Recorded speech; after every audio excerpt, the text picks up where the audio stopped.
All right, welcome everybody. I think we can start. We're going to talk about obesity care patient follow-up system that we developed on Smile CDR. Probably many of you know Smile CDR, but if not, it is the commercial sister of FHIR server. So it's delivered by the same guys. So we have had a lot to do with James and you while working on this project. Quite fun, actually. He's a cool guy. So we're from Norway, from Egdu Consulting, and we are a company in southern Norway and work a lot with FHIR projects at the moment. Some of them are delivered, like this one, and some of them are working on still. Philip here is a FHIR evangelist in the company. He is profiling and working also with the Directorate of eHealth on national profiles. And myself, I'm a team leader for working with a EHR provider to help them with their transition into the cloud. So it's actually quite exciting what's happening at the moment. This project we're going to talk about here is a system for is developed for a private clinic, and they treat obesity patients. We will introduce the patient follow-up system. First, we will go into the backend, and then we'll talk about the front end. We'll transition into the security aspects, and then present the FHIR resources that we used and the security roles, which was a quite important part of this. It was basically the first version where there was a lot of focus on the security. And finally, we'll present the model of the architecture and the lessons learned by the project. So let's go into the backend first. So why did we decide to use a FHIR server as a backend instead of using a more traditional, our own custom API, which we developed for the backend? Well, so for one, it has well-crafted models already created, which often have been tested in a variety of production environments. So you can be confident that you are portraying the models in a good way. It's faster to implement. I mean, you already have a solution set up for you. So depending on how it maps to the FHIR data, it can be quite a lot quicker to develop towards this FHIR server. The API is actually pretty easy, and it's also very flexible or feature heavy. So a lot of the features you have on these FHIR servers which support a lot are, for example, stuff like transactions. And transactions are really just a bundle of different operations. You can do a lot of different operations in one operation, and it makes optimization possible. And also you have conditional operations and such, which make for a very fine API to actually develop towards. There's also the potential for interoperability. So interoperability is, of course, not automatic in FHIR. You have to decide as a community on how you want the solution to function. But so one of the problems when then, the app being developed towards a FHIR backend, or not really a problem, but it's not that interoperable because you have your own solution as you design yourself. So, but there's the potential for having resources or endpoints, or potentials for even using it with your data with different smart apps, as an example. And also, of course, there are some nice security features already done in Smile CDR. So this is probably not specific to Smile CDR, but these commercial servers have some really nice features to work with. Yeah, this is the front-end app. It's actually based on two different apps. One is used for the healthcare personnel and administrators. You see on the left-hand side, which is a web app. And on the right-hand side, you see the patient app, which is on mobile and also a web app. It can be used for both platforms. It's a little bit like the app that we have on this conference. It's a HTML5 app, and it's encapsulated into, so it's quite a easy approach. We use the same programming language, Angular, for both of them. We have in the practitioner app, we have two different views. Basically, one for the administrators, That is for the user data, and the administrators are not able to see patient data, and for the healthcare personnel it's the opposite. So this is here you see the inner part of the app where the healthcare personnel can do the treatments. It's still a quite small app. We have the patients can do notes, they can message with the patients, they can access the goals that the patients have set for themselves, as for losing weight. And most important, on the right-hand side, you see the weekly evaluation function where the practitioners will interact weekly with the patients and do the treatment.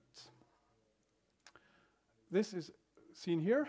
On the left-hand side, you see the practitioner side of it, where they can, actually on the right-hand side, the patients get triggered weekly evaluation that has to be done every week. It comes Sunday, middle of the day, and they access their own goals and they comment it, and then they send it into the practitioners, and the practitioners comment that and reply back. So this is actually the reason why. Then you can ask, why do we need a system like this? This clinic is based in a rural area in Norway, and the patients are living far apart. So it is actually used like a district part of aspect where the doctors are sitting in. It's actually in Evje. Some of the Norwegians know this, where it is. In southern Norway, it's a little community in Setesdal. And the clinic is sitting there with 20 practitioners, and the patients are spread out over the whole of southern Norway. And this is the way that they can treat the patients. Patients are usually in a five-year treatment, so it's quite long treatment here. We have also a lot of focus on security here. We have basically we did a vulnerability assessment, and we have two baselines we have to work against, and it's GDPR and also the Norwegian normen, which is basically the Norwegian e-health security norm. And we have on the right-hand side, you see functions for consent. When the patient is onboarded the first time, they have to consent to the use of their data, and then a consent resource instance is uploaded to the server. This is also updated later. And you see on the bottom side here, you see the view that the practitioners have when the consent is not given, it says no, and there is no data shown in the app. So as long as the patients haven't consent, then no data will be shared. They can also delete their data, the GDPR, and you see here on the top left, when a practitioner is accessing data to a patient that is not their primary treatment team, then they have to give a reason and confirm the access. And this we store as an audit event into the server. So you basically can have a break in the glass approach to that. We have integrated the bank ID system, which is a Norwegian universal 2FA identity provider. I think every grown-up Norwegian has this. So it was a requirement that we used it. We used it both for the practitioner and the patients. And for this, we needed an authorization code flow. This was not supported by Smile CDR. So we had a bit of a challenge on that. Then we wanted to be SMART-on-FHIR compliant. So we need the OIDC server needs to have knowledge of smart scopes. And also Smile CDR, we wanted the front-end apps to talk directly to Smile, and not via a middleware API. So this is basically the background of the flow that you will now be presented, that we ended up with. Yeah, so as for the flow, we ended up with creating a sort of intermediate auth module, which is sort of actually the smart server. So I don't know if was the only way to solve this. I think Smile CDR also has solutions to actually solve this problem, but this is the architecture we ended up with. So the app then authorizes towards the auth component, which is actually this SMART-on-FHIR server, where the app does an implicit flow grant against the authorization module. So this auth module then redirects the user. When the app is launched, the auth module redirects the user to bank ID, where they authorize towards bank ID and log in, and they get the authorization token, which they then send for the actual token. This then or the auth module then uses this then to grab the user info of the user and then returns the result back to the app, which then uses that authorization code actually to make FHIR requests towards Smile CDR. So Smile CDR then has features, or has a feature where you could set up external OpenID Connect servers for it to trust tokens from. So, and it also has callback script, so you can set, you know, if we get a token from this auth module, we can run a callback script from that token and then add the user roles from there. This permissions model, or this callback script actually also looks at the FHIR data to make sure that, you know, there's a patient on the server, there's a practitioner, and or if there's a practitioner role, it sort of correlates the user towards the role they have on the server and then grabs permissions from that. And also, I believe it's called the consent client, which when you then make requests, it chooses to, you know, show, you can censor certain resources from the user itself. So for example, then if a patient has not given consent or removed consent for his data to be displayed to practitioners, it will then, you know, remove that data from when you make a request for patient data. So, yeah, next. Here. So here's pretty much the entire app architecture or the resources we used. So yeah, you see the roles there, that each practitioner has some role on the server. And the AuditEvent and consent resources are actually being used for security in this case. And the rest of them is just really management of the data on the server. You can also see the practitioner role basically stores if it's administrator or if it's healthcare personnel. So that's why the callback script needs access to this data to set the security permission scopes. Yeah, so there are 6 sort of different roles in this project or app, as we should say. So there are 3 roles inside of the app, which is, of course, the patient role. A patient is allowed to read and write to almost any type in its compartment. And FHIR compartments, if you don't know what that is sort of the way of deciding if a resource has ownership to another resource. For example, everything in the patient's compartment, the patient resource sort of has ownership to.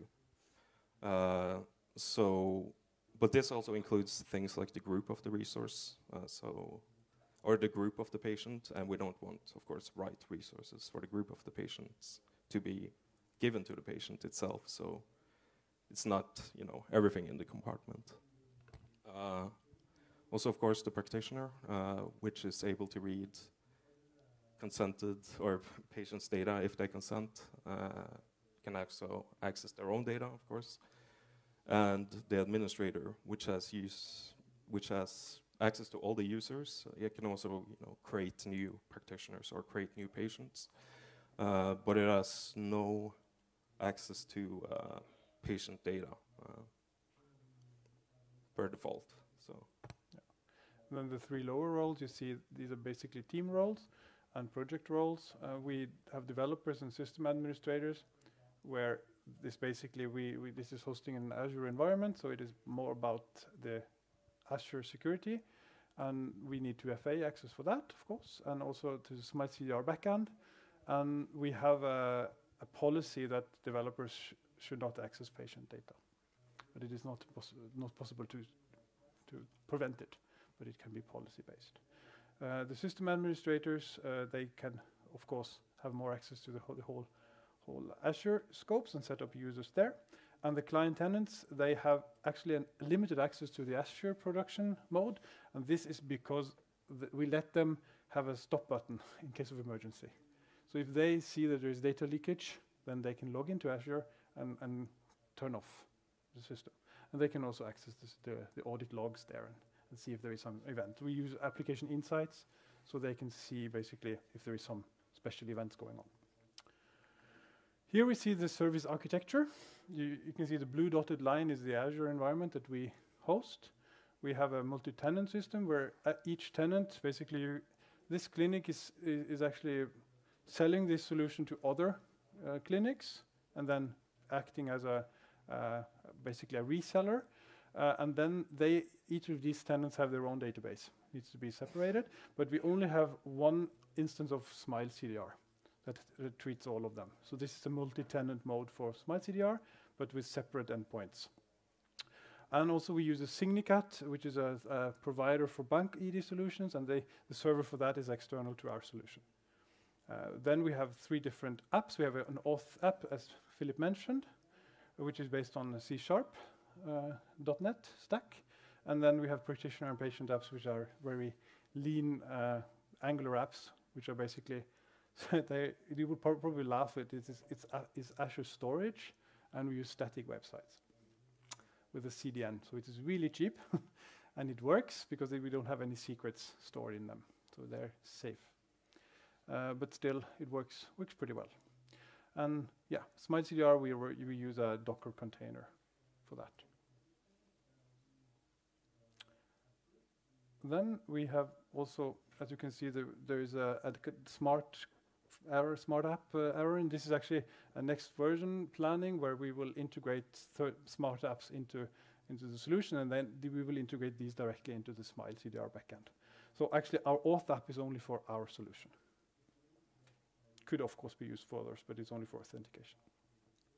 Security architecture, we have, as I mentioned, the Signicat. We have a Signicat client and a Signicat server, which is outside. We have an API which talks to Smile CDR. There is a callback script that is actually triggered after the authentication and then sets the permissions with use of FHIR data. And then the access token is then used by the apps to fetch the FHIR data directly from Smile CDR.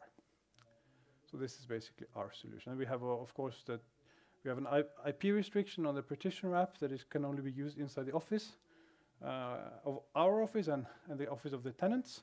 And then we have a VPN restriction around and 2FA around Azure as well. So it's quite well secured.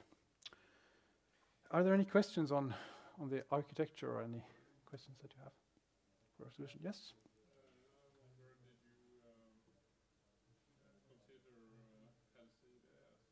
Yes. In version 2, we want to have that. Yeah, we actually are setting up that at the moment. Set up the integration for another project, and then we will reuse this here. Why we didn't use it in the first? I think it was because we wanted to limit the restrictions, and then it was easier to have just one identity provider. Yes. They are using their private bank ID. No.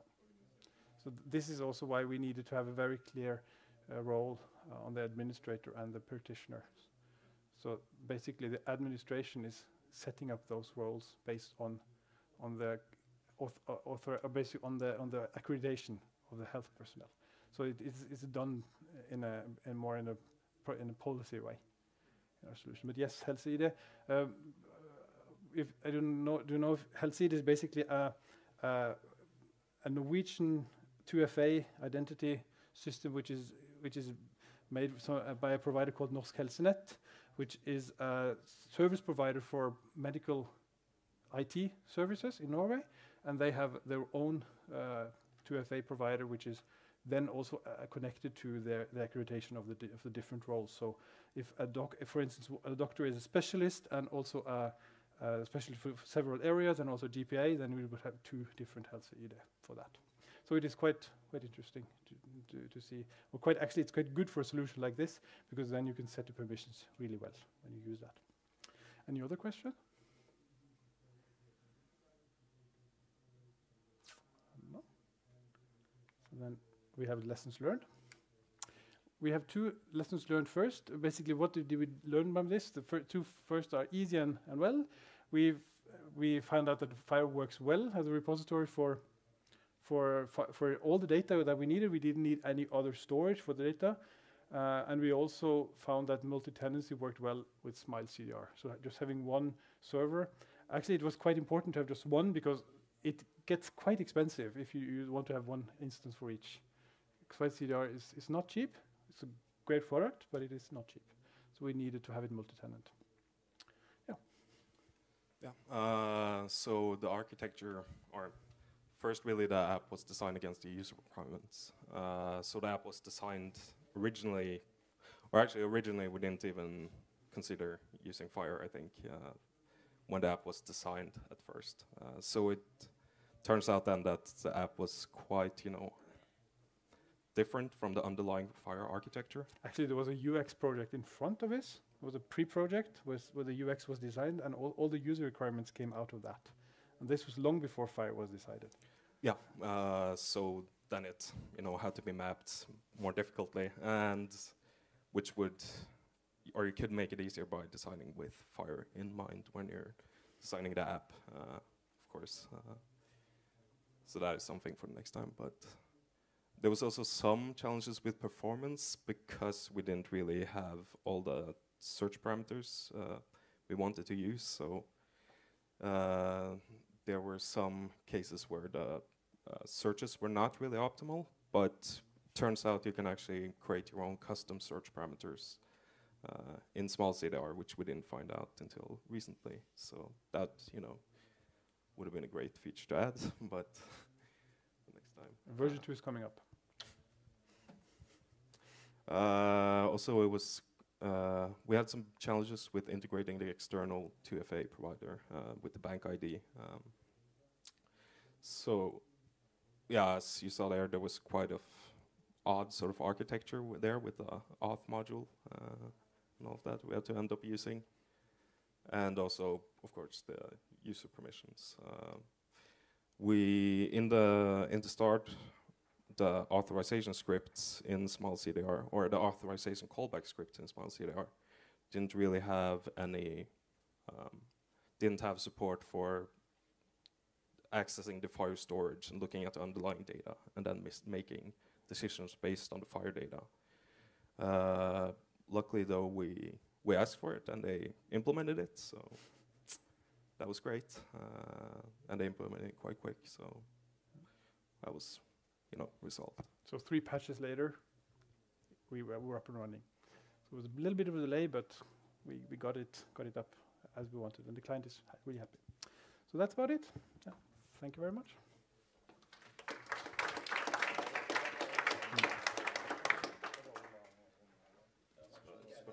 Any questions? Yep. Can you tell us a bit more about how you managed to do this attribute-based access control? So the idea of using data inside FHIR. Yeah, so actually looking at the FHIR data for doing that. So at least in Smile CDR, there's this, there are different modules, and we have this, I think it's called the security inbound module. Yep. We can look at requests, or that module sort of gets activated by request, right? And in that module, you have the option of adding callback scripts, which then, you can create your own JavaScript functions, which looks at the user data of who's making the requests. And there's sort of this, library of stuff you have, which you can do in the JavaScript environment. You have like a FHIR access, I guess, or a FHIR client, which you can use inside of that. So you can do, FHIR read data, look for practitioner roles where the ID matches my token ID, and then look for practitioners' roles based on that, and then decide upon is there any practitioner roles for this practitioner, so on. And normally we use a subject attribute to build the compartments. Okay. So basically you have a patient and then the subject, then it's connecting to observation response. Not observation. Actually, the goals and the mental challenges, you basically have, you set the subject, and then because basically the subject is then inherited down on into the lower structure, then this will be the patient compartment. So it follows the subject. We actually had to redesign a bit of the model because we had used subject in a different way, and then we had to create the links differently. Yeah. More questions?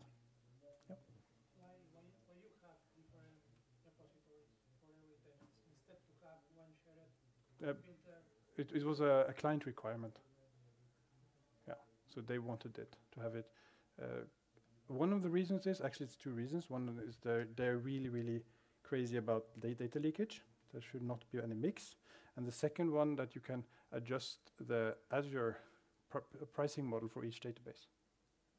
And then we have two different databases. One is you can make it higher in the price, a premium for instance. The other one you make basic, if it is the small one. So this is actually quite good as out of a continuous integration part of view. So you can address that. Any more? Yeah. Where do you store the different roles, like administrator? Yeah, in a practitioner role.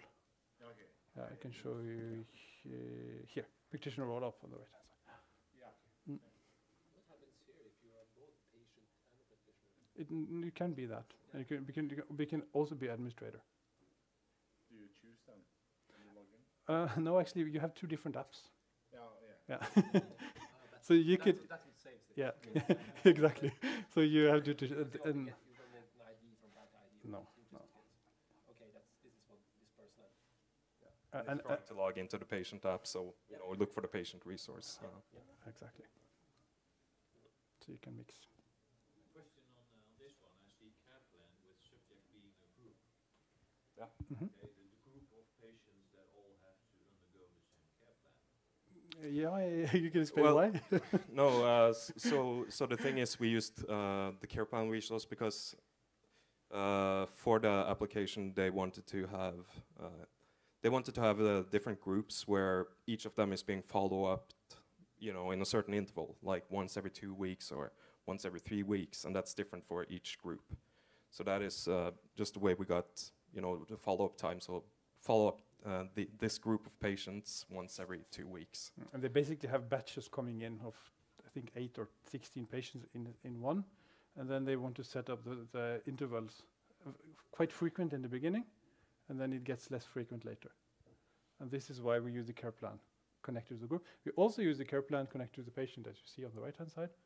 So we use it 2 times, and there we use it for storing the notes on each patient. Yeah, more general care. Yeah.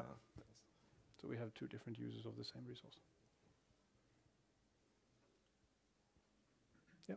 What for are the messages used? So the communication? Yeah, for the messages. Actually, for messaging and for giving info that something has been changed on the patient. No, no. It's message between It's actually message between the patient and the practitioner. Yes, it's like an email. Yeah. So it's pure messages. Is what it says. So it can be, of course, be used in different ways, but we use it as basically as an email. And also, so the practitioner is not notified about some changes on the patient that patient has done. Yes, you can see here on the screen here. Yeah, I mean, how is it organized? Yeah, you see on the left-hand side, you see red buttons here. And this is basically the trigger that they see. So this is the console that they go in, and There's no kind of subscriptions or no, not at the moment. This might be more in later versions when we use different SMART-on-FHIR apps and integrate. We will also have a nutrition model that will come in, and then we will use a system like this. Now it was not needed. For now, it is basically all internal. Yeah. So. Surprised you don't use observation. We do for We the do. mental challenges of the patient. Here, they're down there on the top, on the mental challenge. We actually have goals and mental challenges. They both make up the weekly evaluation, which is a questionnaire response. So basically, yeah. This is not. The difference here is not that you don't have a consultation in the classic way, because the patient is not at the doctor's place. It's more a self-service part of. So the patients are actually creating their own goals. So mental challenge is created by the patient. Yes. And it is followed up by the practitioner in the weekly evaluations.